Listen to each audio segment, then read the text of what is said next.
السلام علیکم ورحمۃ اللہ وبرکاتہ۔ ناظرین، آج ہم آپ کے لیے ایک نیا واقعہ لے کر حاضر ہوئے ہیں جو کہ بہت ہی خوبصورت واقعہ ہے۔ یہ واقعہ انسانیت کی فلاح کے لیے ایک ہو جائے۔ اس دنیا میں اب تک اربوں نہیں کھربوں انسان آئے ہیں، فنا ہو گئے ہیں۔ فنا ہونے کے لیے اربوں انسان یہاں موجود ہیں۔ ان میں ہر طرح کے انسان ہیں، مسلم، غیر مسلم، نیک، بد، ظالم، مظلوم، جاہل، دانشور وغیرہ۔ ویسے کچھ ایسے درندے بھی ہوتے ہیں جو انسان کے لباس میں چھپے ہوتے ہیں، جنہیں انسان کہنا نہیں چاہیے، جو نیکی کی بجائے بدی، عدل کی بجائے ظلم، رحمان کی بجائے شیطان کے پچاری ہوتے ہیں۔ انسانیت کا متضاد شیطانیت ہے۔ ازل سے انسانیت اور شیطانیت کے درمیان جنگ جاری رہے اور ابد تک جاری رہے گی۔ انسان کے روپ میں ہی شیطان چھپا ہوتا ہے جو فساد فی الارض کا سبب بن جاتا ہے۔ انسان کی شیطانیت نے ہی دنیا کو رنج و الم کی تصویر بنا رکھا ہے۔ انسان نماز شیطان نے ہی انسانوں کے 2 شہروں میں ایٹم بم گرائے تھے۔ یہودیوں سے جو کیا وہ اب یہودی شیطانیت کا لباس پہن کر کشمیر، فلسطین اور شام میں کر رہے ہیں۔ رنج و الم اور خون خرابے میں ڈوبی یہ تاریخ بتاتی ہے کہ ہمارے معاشروں میں شیطان کے بھٹکائے ہوئے لوگ گھسے ہوئے ہیں، جس وجہ سے انسان کی انسان سے دریاؤں بڑھ رہی ہیں۔ بے سکہ دشوار ہے ہر کام کا آسان ہونا، آدمی کو بھی میسر نہیں انسان ہونا۔ یہ حقیقت ہے کہ انسانیت ہر جگہ محبت، الفت و ہمدردی، ایک دوسرے کے کام آنے، امن، بھائی چارہ اور ہم آہنگی سے جڑی ہوئی ہے۔ انسانیت کیا ہے؟ لوگوں کے دکھوں کو اپنا دکھ سمجھنا، ان کے دکھ کا مداوا کرنا اور ایسا بلا تفریق مذہب، قوم، رنگ، نسل، زبان کے کرنا ایک انسان کا دوسرے انسان سے انسانیت کا رشتہ ہے۔ جیسے رہبر انسانیت نے یوں بیان کیا کہ تم سب آدم علیہ السلام کی اولاد ہو اور آدم علیہ السلام مٹی سے بنائے گئے تھے۔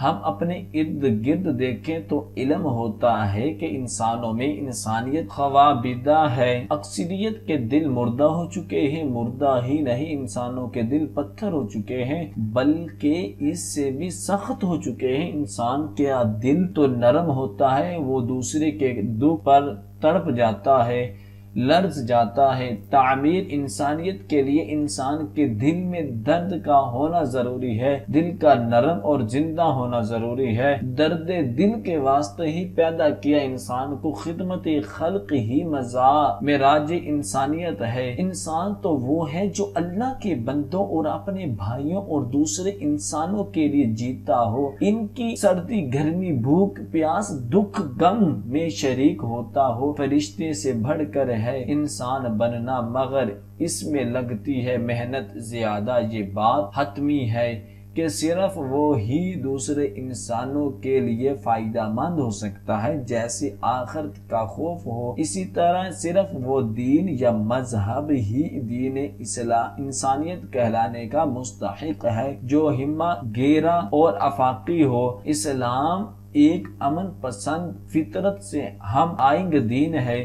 صرف اسلام کو ہی دین انسانیت کہا جاتا ہے۔ اسلام میں انسانی حقوق کی اہمیت اور اس کا احترام جتنا ہے، شاید ہی کسی مذہب میں اس کا عشر پایا جاتا ہو۔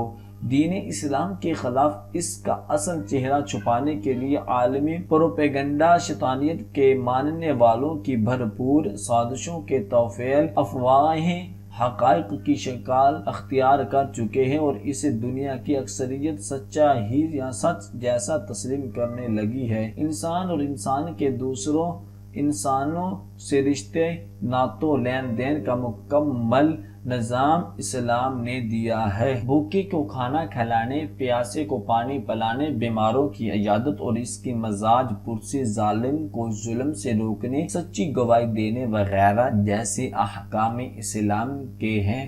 یہاں تک کہ جس نے بھوکوں کو کھانا کھلایا، پیاسے کو پانی پلایا اور بیمار کی عیادت کی، گویا اس نے اللہ کو کہلایا یا اللہ کو پہلایا اور اللہ کی عیادت کی۔ مشکات شریف، اسلام نے یہ درس مذہب سے بلند ہو کر دیا اور مسلم اور غیر مسلم کی کوئی تفریق نہیں ہے۔ یہ ایسی سچائیاں ہیں جن کا انکار یا جن کو نظر انداز کوئی اندھا اور کور چشم ہی کر سکتا ہے۔ دنیا پہ ایسا وقت پڑے گا کہ ایک دن انسان کی تلاش میں انسان جائے گا۔ ارشاد نبوی صلی اللہ تعالی علیہ وسلم ہے، ساری مخلوق اللہ کے کنبہ ہے اور سب سے زیادہ اللہ کا محبوب بندہ وہ ہے جو اللہ کے کنبے کو نفع پہنچائے۔ جس نے کسی جان کو قتل کیا نہ جان کے بدلے نہ زمین پر کسی مجرمانہ سازش کی بنا پر، تو گویا اس نے قتل کر ڈالا سب لوگوں کو۔ المائدہ، قرآن کا یہ منشور اسلام کی انسانیت پسندی کے موقف کی تائید کے لیے کافی ہے اور یہ واضح کرتا ہے کہ اسلام میں امن و امان، انسانیت کے احترام اور اس کے حقوق کی حفاظت کو بنیادی حیثیت حاصل ہے۔ دوسروں کو نفع پہنچانا انسانیت کا تقاضا ہے۔ ترجمہ حدیث صلی اللہ تعالی علیہ وسلم ہے، لوگوں میں سب سے اچھا وہ ہے جو لوگوں کو نفع اور فائدہ پہنچائے۔ قرآن حکیم، حضرت محمد صلی اللہ تعالی علیہ وسلم کے ارشادات اور آپ صلی اللہ تعالی علیہ وسلم کی سیرت کا بغور مطالعہ کیا جائے تو یہ حقیقت واضح ہو جاتی ہے کہ اسلام کی تعلیمات ساری انسانیت کے لیے خیر اور بھلائی کا پیغام رکھتی ہے۔ قرآن مجید نے حضرت محمد صلی اللہ تعالی علیہ وسلم کو رحمت للعالمین قرار دیا ہے۔ صرف مسلمانوں کے لیے رحمت نہیں کہا، آپ ہر انسان کے لیے رحمت ہے، چاہے وہ کسی بھی مذہب کا ماننے والا ہو۔ آپ صلی اللہ تعالی علیہ وسلم نے فرمایا، خبردار جو کوئی معاہدہ دوسرے مذہب کا پیروکار پر ظلم کرے گا یا اس کا حق چھینے گا، اسے کوئی اذیت دے گا یا جبر اس سے کوئی چیز ہتھیائے گا، تو قیامت کے روز میں اس معاہد کی جانب سے ایسے مسلمان کے خلاف لڑوں گا۔ ہم ایک مثال لیتے ہیں اپنی اس بات کو سمجھانے کے لیے کہ اللہ نے جتنے مذاہب بنائے سب انسانیت کو فروغ دینے کے لیے بنائے ہیں، بے شک ان میں سے اکثر اپنی اصل صورت میں باقی نہیں ہے، سوائے دین اسلام کے۔ ہر شخص خواہ اس کا مذہب اور عقیدہ کوئی بھی ہو، اپنی جان مال کی عزت و حفاظت کے مقدم سمجھتا ہے۔ اس بارے میں اللہ تعالی نے قرآن پاک میں فرمایا ہے کہ ایک بے گناہ انسان کا قتل پوری انسانیت کا قتل ہے۔ انجیل مقدس میں ہے کہ کسی بشر کی حیات کی ڈوری کاٹ دینا یہ تو بہت بھیانک گناہ ہے۔ مقدس متی میں تم سن چکے ہو کہ اگلوں سے کہا گیا تھا کہ تو خون مت کر، اور جو کوئی خون کرے گا عدالت میں سزا کے لائق ہوگا۔ شریعت موسوی کا 5واں حکم ہے کہ کسی کی زندگی مقدس اور اللہ کا عزیز ترین تحفہ ہے۔ زندگی ایک بار ملتی ہے، سب کی زندگی سے پیار کرو۔ ایسے ہی دیگر مذہب میں احکام الہی ہے۔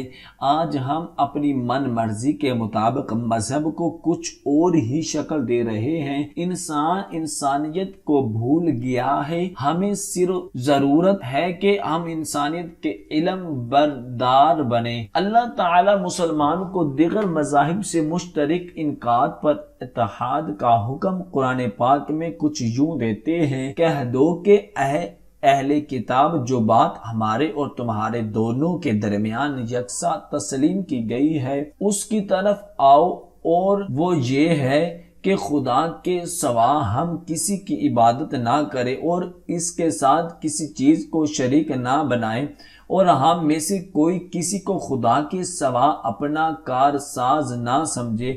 اگر یہ لوگ اس بات کو نہ مانے تو ان سے کہہ دو کہ تم گواہ رہو کہ ہم خدا کے فرما بردار ہیں۔ آئیے اللہ اور آخری رسول رحمت للعالمین حضرت محمد صلی اللہ تعالی علیہ وسلم کو اپنا حقیقی رہنما بنا لے اور آپس میں اتحاد و بھائی چارہ قائم کر کے انسانیت کی فلاح، امن و سلامتی کے دین کو سب انسانوں تک پہنچانے اور مظلوم انسانیت کی نجات کے لیے ایک ہو جائے۔ متحد ہو جائیں۔ دعا ہے کہ اللہ تبارک و تعالی ہم سب کو ان کلمات پر عمل کرنے کی توفیق عطا فرمائے۔ صدق اللہ العظیم۔